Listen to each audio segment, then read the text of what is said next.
Hey Outlaws, welcome back. We are, as of this recording, almost at 2,000 subscribers. It's currently 1,985. Good times.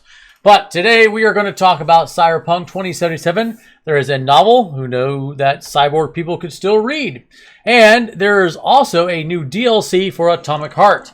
Although, unfortunately, it does not seem to have anything to do with super erotic or attractive cyber girls, robot girls, ballerina things, which, let's be honest, is really the only reason why anybody really played Atomic Heart. No one really played it for the gameplay, the guns, or maybe not the story. The story was okay, I guess. But, alright, let's move forward. I played for the story, of course. So, Cyberpunk's released a novel. Now, the novel's going to focus primarily on Militech. And I'll go a little bit more depth to that just a little bit, but I believe it's trying to branch out to Militech because we didn't really touch it too much during the game. We didn't really expand upon that particular part of the Cyberpunk universe. Here is the cover art right here. And it's interesting it's that it's not just an expansion, but it could also be, possibly tied into the game itself, the DLC that's coming out, Phantom Liberty, and who knows what little Easter eggs are going to be planted in there. Okay, so specifically, the book itself is set in Night City, surprise, surprise, and this new group includes a veteran turned renegade, a Militech sleeper agent, okay, so we got a traitor in the midst, a rookie net runner. All right. So no Lucy. This is going to be a rookie. A corporate negotiator. All right. A ripper doc, just in case everybody needs fixing. And a techie. It's the Amazing Six. 666, man. The devil's coming.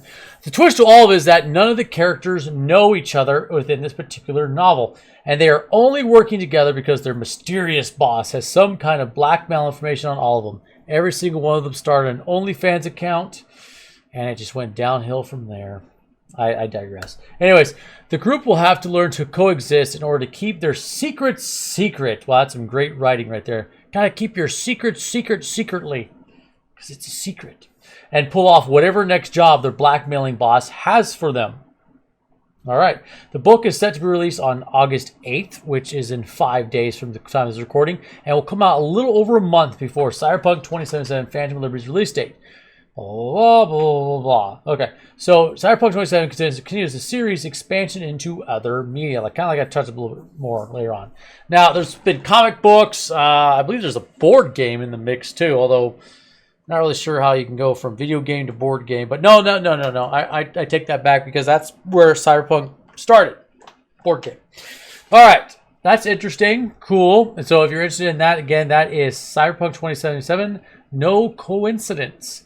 All right. Let's move on to Atomic Heart. All right. We're going back to where the land of Russian ballerina girls get way more attention than they deserve. And we got ourselves a DLC. Annihilation Instinct launch trailer. I would play the trailer, but that would just demonetize the entire video. And you know what? Stuff is not cheap these days. So careful. Okay, so publisher Focus Entertainment, blah, blah, blah, have officially launched the first major DLC expansion for February's first-person sci-fi action, blah, blah, blah. This expansion takes place following the game's ending, or at least one of them. Now, if I remember correctly, there's an ending where the guy just straight up walks away. And he lives, and there's one who doesn't walk away, fights to the death, and then his little glove thing, he breaks out, betrays him, and then good times. There are no happy ballerina girls, although I believe you do fly up and see one in ballerina girl heaven.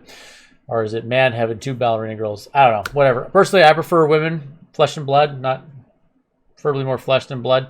But anyways, you know what I mean. All right, so continuing the story in a completely new swamp-based location with new enemies, a new boss, 2 additional weapons, and a new techno-stasis ability that allows players to manipulate the very flow of time.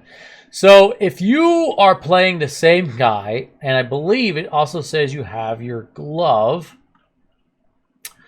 continue the story and go on exploring Atomic Heart's twisted dystopian world further as you visit the Mendeleev complex and surrounding swamps. A completely new area. Take on unhinged machines, shape-shifting new enemies, and a brand new boss. Unlock 2 new weapons, the Sakator, a ranged weapon with 2 firing modes, and the Klusha, a melee weapon that can slash and pierce. Ooh, that's real original.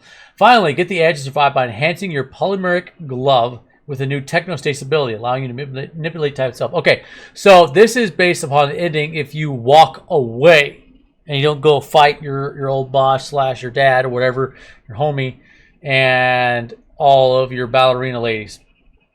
So this is the quote-unquote, I believe, bad ending, or maybe it's a good ending, depending on how you look at it. Okay, so this is when the main character walks away. And then you get to continue on and fight this professor right here and go to a swamp. Well, that's going to be a nightmare. I'll tell you what, Atomic Heart was already paid enough, but with all the robots running around the city and underground, a swamp would just be even worse. Okay, so here's a little bit more information. Added Annihilation Instinct DLC, that's the name of it.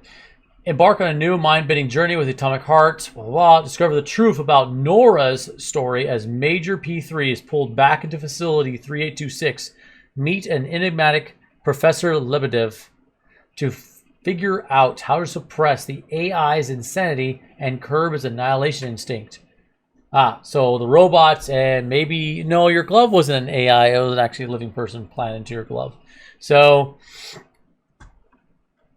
Interesting. Okay, so we will be able to manipulate time itself. And it's supposed to be limited. And it sounds like this is just the first DLC, not the only DLC. So that'll be interesting. All right. We played this game on here. We had actually a lot of people watch us. It was good times. Kind of boring, I'll be honest with you. I don't think there was enough cutscenes and there wasn't enough dialogue other than you being a prick to your glove and your glove being a manipulator to you. Because it backstabs you. The glove is a backstabber. It backhanded you like Will Smith backhanded, what's that guy's name? Chris Rock. Yeah. Slap. All right, Outlaws. Thank you for coming along with my journey so far. We're almost at 2,000. And from 2,000, we keep moving forward on to 3,000, forward, all the way to 10. Have a great one. We'll see you next time.